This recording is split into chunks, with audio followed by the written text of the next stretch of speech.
Righty, welcome. I am Heather Pierce Campbell, the legal website warrior. I'm an attorney and legal coach based here in Seattle, Washington, serving online information entrepreneurs throughout the US and around the world. Welcome to another episode of Guts, Grit, and Great Business. I am super excited to be hosting Nick Hutchison today. Welcome, Nick. I'm excited to be here. Heather, can I ask you the first question today? Totally. All right, let's do it. So at the time of this recording, it's early 2024. We just wrapped up 2023. So I'm curious, what was the best book you read last year? What comes to mind? I'm going to tell you, it's a book that I'm rereading right now. And actually, I launched a book club at the end of last year, but it started this year for the very reason of making sure I got through some of my top list of books, but in a way where we also digest them and talk about, like, what does this mean for our lives? Does it change anything about the way that we're living or parenting or showing up as, entrepreneurs or humans or whatever? So the book that I am just in love with, and it was so good. I read it, actually listened to it at the end of last year because I had a whole bunch of driving time, but I'm reading it as book number 2 in this book club, is The Power of Fun by Catherine Price. Okay. And have you heard of that, or have you looked into it? I'm not sure if I've heard of it, but I know I haven't read it yet. Okay. I think every human needs to read it. The very quick overview is that she basically goes into the history of fun. Like, who knew there was a history of fun, right? Hmm. Researches like our relationship to fun over time, like goes back centuries. And basically, the Industrial Revolution was the first significant change in the way that we relate to and have fun. And it's because the Industrial Revolution changed our relationship to time. We started valuing time from like a dollars per hour standpoint, whether it was production output or labor hours or whatever, right? And we stopped relating to our work in the sense of like task completion, like I've got to till the field today, right? We went from like subsistence farming and task completion, like creating a quilt or, fixing some shoes or whatever it is that we were doing, where things actually felt complete so that we could finish our day, we could transition to actually living the rest of our life. That kind of went away. And so, and then that got sped up by the technology age. So anyways, it's a fascinating book. I had no idea actually what I was getting myself into when I decided to read this book. And you realize, like, you look so much more closely at your relationship to not only digital technology in our lives, but to time and your relationships to people, and explore this question of like, am I having true fun, or is it this fake fun because we have this dopamine problem related to technology, related to quick wins and quick hits, and being sold fake fun basically everywhere that we look, versus the true experience of true fun. And then it goes into this whole thing of like, how do you figure out what is what, and how do you begin to identify areas in your life where you can make changes and create more of true fun, and relationship to longevity, relationship to health, relationship to whether our relationships stay alive, right? It's a massively important book and really, really good. Yeah, that sounds right up my alley. I think about and resonate with so many of those different subjects. Mhm. One of the things that you just reminded me of, there's a great book called Blue Collar Cash by this guy, Ken Rusk. And Ken is an advocate for, we'll call them alternatives to college in the traditional sense. Mm. He talks about blue collar trades, skilled types of labor, military, things like that. And one of the reasons he's such an advocate for working with your hands is for what he calls a stand back moment. Just like you're talking about tilling the fields, you can see your progression after a day's worth of work. And then ultimately, the entire field is done. And that's a stand back moment that in this age of computer work and intellectual work, we don't often get to see a physical representation of the work that we've completed. And I do think that I think a lot about my relationship with time. In fact, I try to optimize for enjoying the passage of time. That's sort of how I define my purpose. So that book sounds like it's right up my alley. I will definitely have to read it. It's so good. And I tend to be much more of an actual book reader. Like I will take notes. I mark the hell out of my books. I dog ear all the like I do all of that. And for certain books, I will actually shift to creating my own cliff notes at the end of the book so that Mhm. I can go back and like be like, oh, these are the highlights, right? So I get a lot of use out of my books and my favorite ones I'll reread. But even listening to the audio version was so powerful because you could like stop and rewind and be like, "Oh my gosh, I need to hear that section again and again," and then you can make little notes as well on your phone, but highly recommend it. I love what you just said about the stand back moment. I think, and obviously people who've been listening to this podcast for a while, they know I live in the legal world.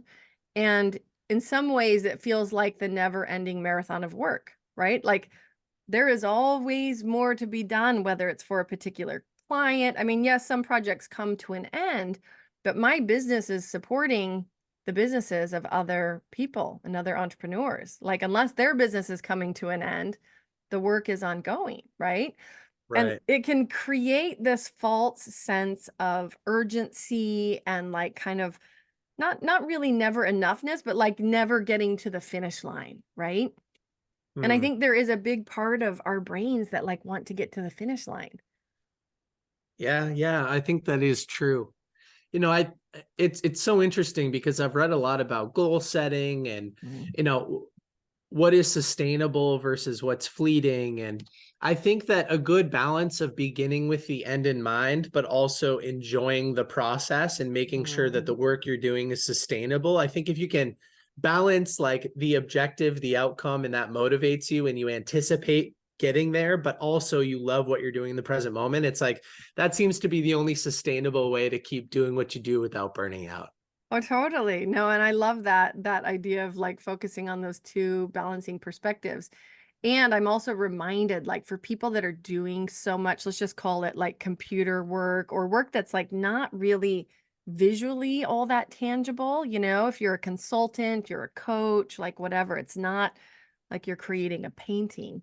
I do think like it is why I experience so much fulfillment. For example, like gardening or re-landscaping or painting a room in my house, right? It is one of those experiences where you're like, you get done and it's like, oh, you can see this completed project and also the transformation. I think so much of it is about the transformation from point A to point B. And so, anyways, it's a fun. I I have a quick story for you, Mhm. and I think that it'll sound kind of funny when I say what I'm about to say, but then the story will make sense. So, as it relates to hosting a podcast or creating online content that's educational, thought leadership, whatever you want to call it, sometimes that's not very forgiving because you're not always collecting feedback in real time from the people consuming your content, right? So, I was on my honeymoon last year and we were Congratulations. First of all, I have to insert thank a you big so much. congratulations. Thank you so much. And we hopped around to a few different locations, one of which was Dubrovnik, Croatia. And Dubrovnik is a small city by itself. I think it has 30 or 40,000 people. And we were in an area even more remote. It was this little beach town outside of Dubrovnik, right? So I don't know what the population was, but it was tiny. And my wife saw this restaurant across this little waterway. So we walked over to it. And on the way over to this bar to have a couple of drinks, we passed a little restaurant that sat on the water. And she said to me something like, "Hey, on our walk back, let's stop by and make a reservation for tomorrow night. I'd love to eat there. Like, what a cool view." And so we stayed a little bit later than we wanted to. And on the walk back, the restaurant was closed. And once you get to know me, I don't really take no for an answer. And I always look for an opportunity. So I just went into the restaurant, even though it was closed. And I found a few people that were actually cleaning up. So I said, "Hey, excuse me, I know you're closed, but could I make a reservation for tomorrow night?" And this guy, again, I'm in the middle of nowhere, really. He looks up and he says, "Yeah, of course. By the way, I'm a huge fan." And I was like, taken back for a second. I had had a couple of drinks. I was like, did I mishear that? Like, do you think I'm somebody different? So anyway, I said, what do you mean you're a big fan? And he said, of book thinkers, of your company, of your podcast, of the content that you put out there. And I was totally taken back. I'm even getting goosebumps again talking about it. And then he went on to talk for 15 or 20 minutes with us about all of these very detailed things that I've said or people that I've interviewed and the stories they've told over years and years and years worth of content, and how he's used it to change his life. And the major lesson that I got from that experience was that impact is only felt through feedback, especially if you're doing work like this. You don't know who's listening and applying what they're learning, and their lives are changing unless they tell you. So my message, to kind of be a little funny with it, is if you are listening to this podcast and you're consistently learning from Heather, reach out and let her know what kind of an impact she's having, because when you are producing content like this, there's no stand back moment where you're like, I did that, I changed that life, unless somebody reaches out and tells you about it. So that's a little call to action, to like and subscribe, but also reach out and review it. Let Heather know what she's done for you. Oh, I love that. First of all, it's an awesome story. I love that you're in the middle of nowhere and somebody's like, rock on with your bad self. That's so great. And then, yes, thank you also for that invitation, for feedback. I agree. And as a podcaster, especially, like, I remember launching and being like, I don't know who's going to hear this. I don't know if they're going to stick around, right? I don't know if it's going to have any impact. And then starting to get like some little kind of trickle in feedback. You're right that even like one little email is so meaningful, right? Because then you go, oh, that story made a difference for somebody, or that particular expert said something that literally just changed this person's life, right? And that's it. And that's also, and by the way, that's happened a couple times where, like, I even had an old college roommate reach out and say, Heather, you had this episode with a guest that talked about this forgiveness process that you can do with a parent even after they passed. And I thought, and even now I get goosebumps, like, oh, the weight of that, of like, having a strained relationship and then losing somebody, but realizing you can still totally transform that relationship. Like, that was not something she'd even considered before. Right? So it's like stuff like that, and people that come into your life that, you're like, wow, I had no idea that they were on the other end of this podcast and that it made a difference. So yes, it's huge. And by the way, hop over, if you've been listening to my podcast for a while, hop over and join Nick on his podcast, right? And let's get to, because Nick, you jumped right into a question for me. I'd love to get to introducing you to my audience.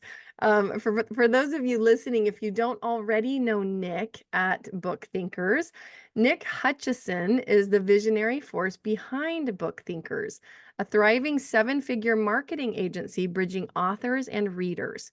In just over 7 years, he has cultivated a platform reaching over 1 million people monthly and hosts the top 2% global podcast, Book Thinkers, Life-Changing Books, featuring interviews with renowned authors like Grant Cardone and Lewis Howes. Big shout out to Lewis Howes, who is a client of mine. Nick's platform and services have empowered countless authors to reach millions of readers, driving substantial revenue growth. His services encompass video production, podcast booking, and social media brand building. With a mission to inspire readers to take action, Nick authored Rise of the Reader, delving into mastering reading habits and applying newfound knowledge to unlock potential. So, Nick, I know the first time we connected, and even just now before we went live on the podcast, right? You're on this mission to change the way, first of all, people behave when they're reading books and what they do during or after, but also events, right? The same concept applies, you and I both live in the event space as well, to the way that we show up and attend events and whether we do anything differently in our life after that. Talk to me about where that mission started for you. Well, I was not much of a reader growing up. And I was introduced to books during a sales internship that I had between my junior and senior years of college. And then I went full time with that same company. And I fell in love with reading because I was in this full-time software sales position. I was reading books on sales and marketing, negotiation, persuasion, communication, whatever, applying them to my role. And at the time, experiencing a lot of financial success for an early 20-year-old kid. But despite how much I would promote these books and how much credit I was giving to them for the success that I was having, my friends and family, they weren't really interested at the time. And so I went to social media and I started posting about the books I was reading back in 2017. And before you know it, there was an audience. Now, this was before Book Talk or Bookstagram or whatever you want to call it. This was just me talking about books. And I had no intention of taking this into a full-time agency or anything. I was just sharing what I was reading. But as I built an audience, authors started to reach out and they would offer to pay me for book reviews, right? I had an audience of engaged buyers. They had a book that needed to be promoted and marketed and sold. And so I was all of a sudden incentivized to continue to grow my audience. Now, along the way, I accidentally became this resource for people to answer all these questions related to the personal development or nonfiction business book process. So over time, as people are asking questions, I'd go research the answers. And eventually I became sort of, again, this subject matter expert on retaining and implementing more from the books that we read.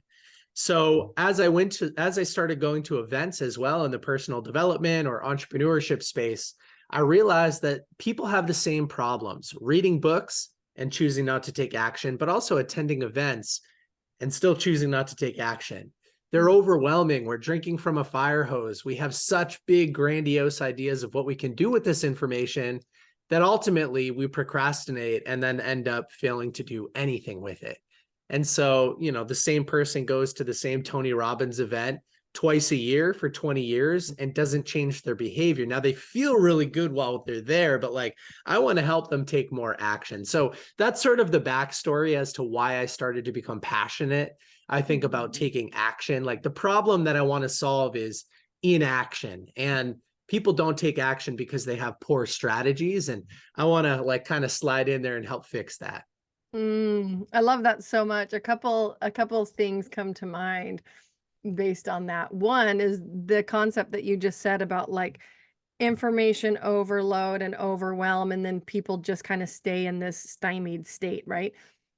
The power of fun. There's like a section in there on this topic directly, because you take books and you take events, but you're layering them over modern life, which already puts us into information overload.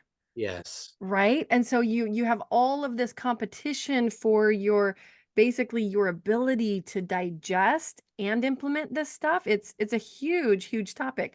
A friend of mine who I really, really enjoy in the online space just posted earlier this week around reading a book a week is terrible advice. And he left it there, right? And all these people are like, what? Why, jumping on the train, like, why is this terrible advice? And he's like, because you don't do anything with it. He's like, read less and do more, right? Which I thought, is there a way sustainably to do that, right? Especially for those of us who really love reading. Mm-hmm. And there definitely is a way to sustainably do that. I mean, I was on that end of the spectrum of just reading for the sake of reading X number of books a year for a while. And I don't know what it is. It's maybe the competitive social media aspect of it, or you'll see these like crazy studies. The average CEO reads 52 books a year, or Bill Gates spends a week a year reading 1,000 books, and Warren Buffett spends 82% of his time reading. And so it creates this idea that somehow reading is the end goal. That's the box that you need to check. You should optimize for 52 books or 104 books. But that's a vanity metric, because if you read and you choose not to implement the information, I would argue that that's closer to a form of entertainment than it is education or behavior change. And so a few years ago, I started to optimize for something different. Instead of checking the boxes, I was looking to take at least one or two actions and implement them, truly test them, measure the results from every book that I read instead. And so to kind of summarize your point, I would also say that effectively implementing one book that you know solves a problem that you're currently facing or builds a skill that you need to get to the next level is more valuable than reading 52 books and choosing not to take action on them. And I think that that will catch the attention, hopefully, of some people in the audience who are like, yep, that's me. I'm guilty of that. Oh, totally. No, and it's so interesting because I think a lot of time also in this state of overwhelm, people think, well, like, I can't do all this stuff. I can't, you know what I mean? It just feels so big. They don't do any of it.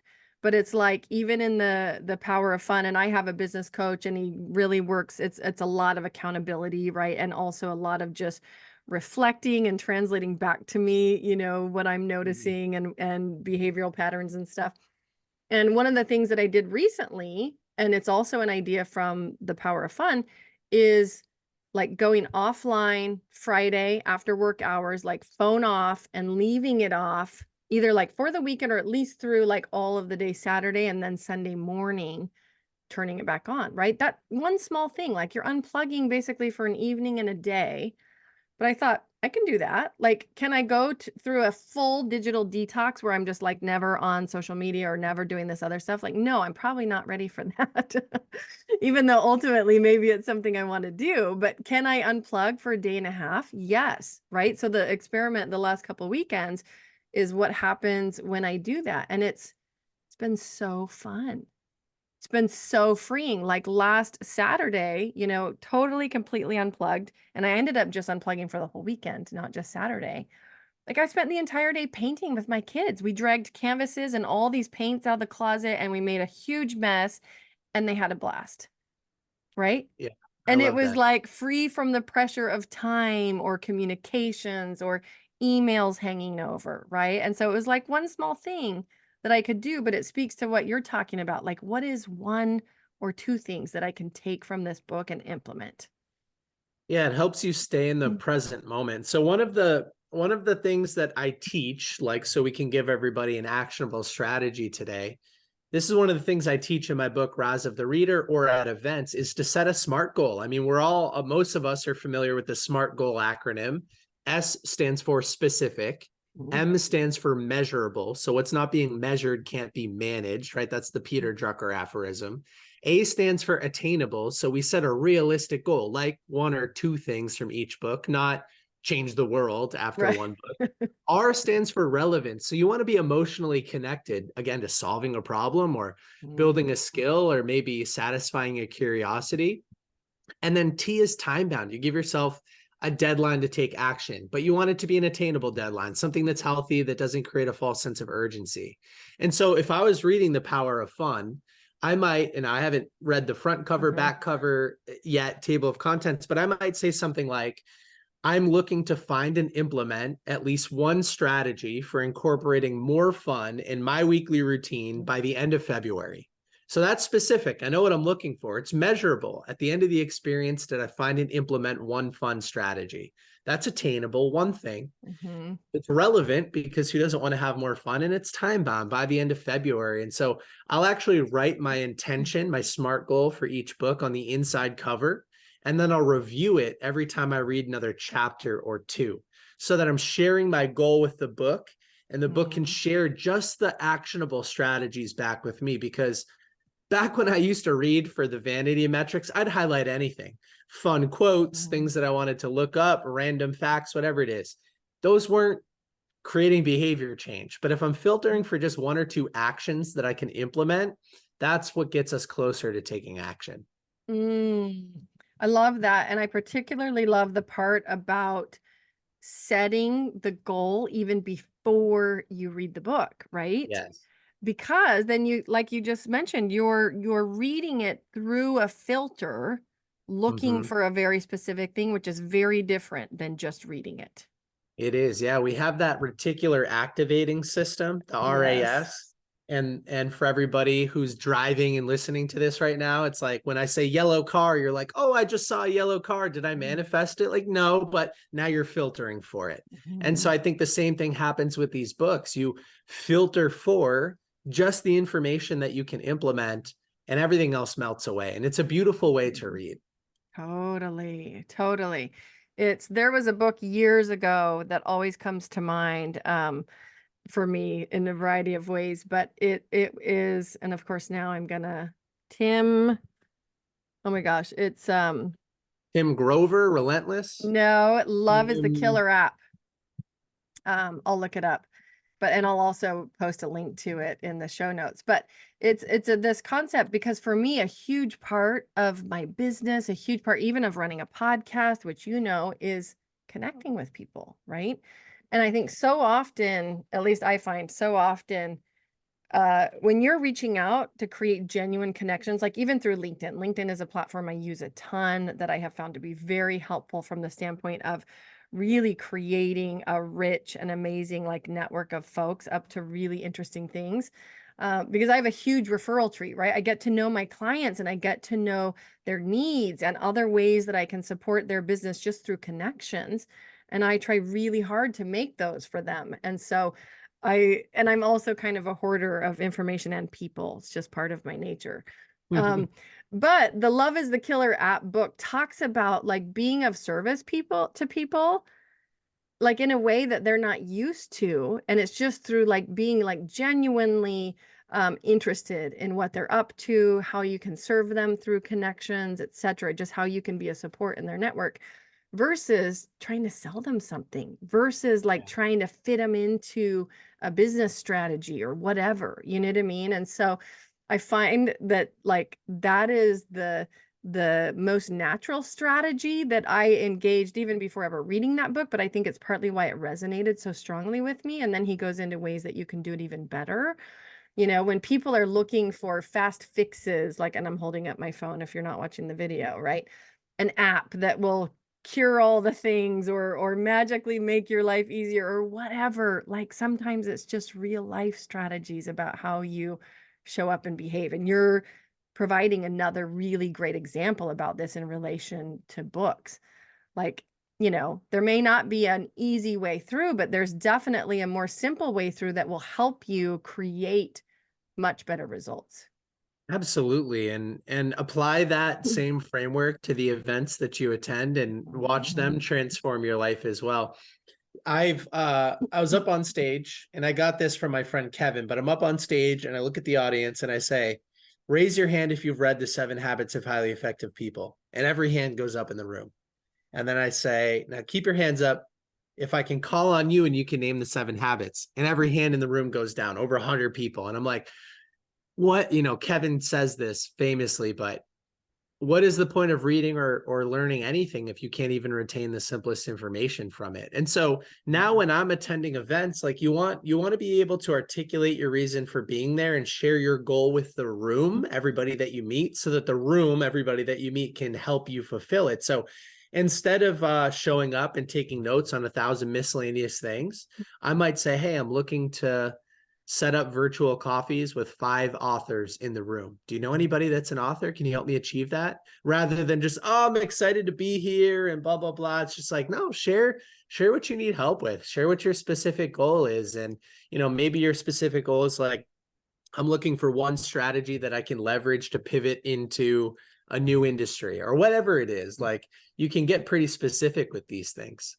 Totally. And I love I mean, there's so much that's good about that statement. And from the standpoint of like much bigger thinking, the universe loves clarity, right? Like if you're trying to achieve an outcome, clarity is what is going to get you there. And like speaking to that outcome, speaking so that other people, because the other reality is we don't do any of this on our own, Right. right? So getting people to actually understand like, oh, this is what you're looking for. Boom. People are so happy to help. They're so happy to make that new connection for you. It's just the nature of being human. Yeah. Yeah. It is very true. That Mhm. authenticity, the vulnerability, the openness, all of that. Totally. So a couple additional questions for you, because obviously your brand, Book Thinkers, and I think you mentioned before we went live, you've got a team now. It's an agency of like 10 people. You're supporting, over 100 authors a year. You just published your own book.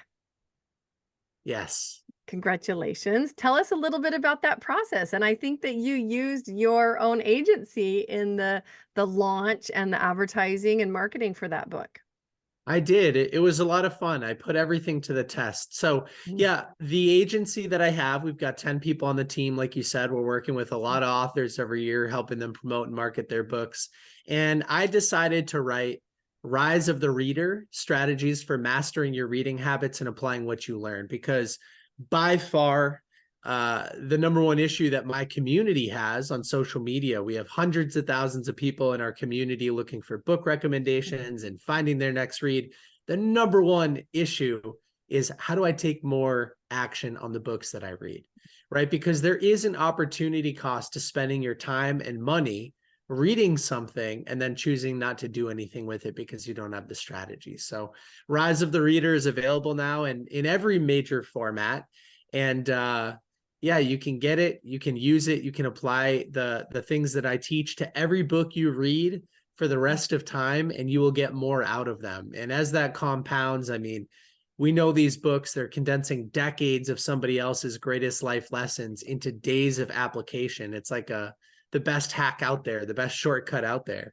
So yeah, they have the power to change our lives if Mm. we choose to implement them effectively.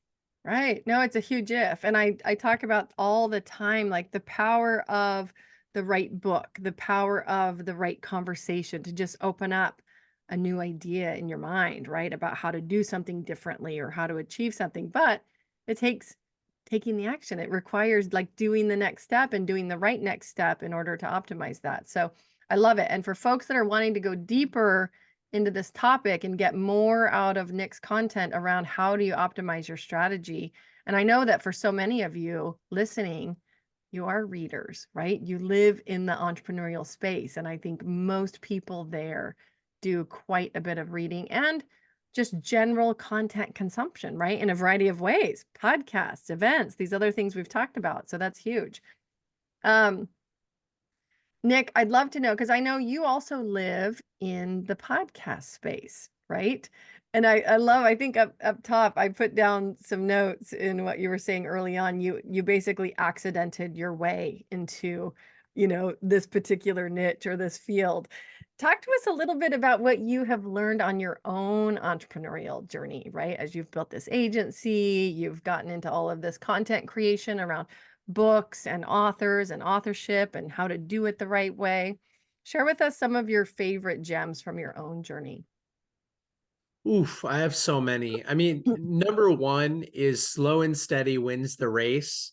There are no overnight successes. And I've had the opportunity to meet and interview so many amazing people, a lot of very financially successful people, a couple of billionaires, a lot of 100+ millionaires, a lot of very healthy people, right? People who run ultra triathlon, bazillion mile marathons and all that kind of stuff. And very happy people. We've interviewed a lot of Mhm. sort of spiritual gurus and people who have figured that out. And so I think that my biggest takeaway is that there is no overnight success. Everybody works for a very long time. Everybody has their own timeline, but everybody works for a very long time, improving their skills in different Mhm. areas of life. And I think that to be sustainably successful, you have to balance those three things. You have to be healthy, you have to be wealthy, and you have to be happy. You've got to have great relationships. You have to have some type of spirituality in your life. Um, and I think for a lot of times for certain people, there's not an even ratio across those variables or pillars. And so, just continue to work at them. No Mhm. matter how many times you read Aesop's fable, the tortoise and the hare, the tortoise always wins. And slow and steady Mhm. again wins that race. And yeah, so I'm loving my journey. I've got the chance to interview so many amazing people, and I know that I will continue to interview and collaborate and work with and strategize with so many more amazing people over the next couple of Mhm. decades. But yeah, I definitely love what I do. I love that. I can tell. I can tell in the way that you talk about it. Um, were there any points in your journey where you're like, oh, I'm gonna give up, or I don't love this, or something felt like backwards or out of order, right? Are there any of those kinds of pivot or like really questioning points that we can learn from? Yeah, here's an example of out of order that I used to be really insecure about, but now I wear as a badge of honor. So early in my entrepreneurship journey, I had this full-time software sales position. I was doing really well. And then I was building book thinkers on the side, right? It's an Instagram Mhm. page. I'm getting paid to review books. It's not a real income or anything. And I was about to jump. And again, this mentor of mine said, slow and steady wins the race. He said, 95% of small businesses fail in the first 5 years because they run out of money. You don't want to jump off the cliff and try to build a parachute on the way down, because you'll operate from a place of urgency. You'll compromise on values, you'll discount your integrity, whatever. So he said slow and steady. And I took that to the extreme. And here's the example of the wrong order. I had a few full-time employees at my agency before I was ever full-time. So Mm. that always makes people laugh, because I was being interviewed as an entrepreneur, right? I own my own agency. I'm working with all these superstars, people like Lewis, yet I had a full-time job on the side. But I really took that lesson to heart. I didn't want my thing to fail. And I knew that if I put all my eggs in one basket, a lot of times that basket falls apart, especially your first attempt at growing a business. So I really, again, having full-time employees before you're full-time was kind of backwards for most people, but that was the slow and steady approach for me. Mm. Well, and it highlights the fact that there is no one way to build a business. That's Right. also the other reality, right?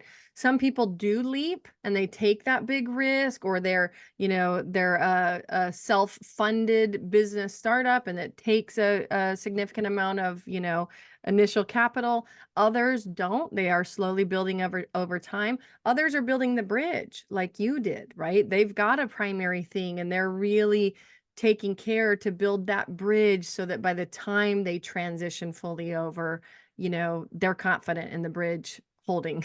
Yeah, um yeah. I was going to say, I'll share another just quick one for a second, because I think sometimes, I know that I've experienced this listening to a lot of shows. Sometimes people don't love to talk about the failures, or everything seems like it's great all the time. So when I was first starting Book Thinkers, and it was still a side hustle at the time, but remember, I'm a recent college graduate. I tried to build a mobile application that could help readers retain and implement more from the books they were reading. So a competitor to something like Goodreads, which is a platform that a lot of people are familiar with. And together with a couple of friends, I spent tens of thousands of dollars, hundreds of hours of my time, and that never came to fruition. It totally failed.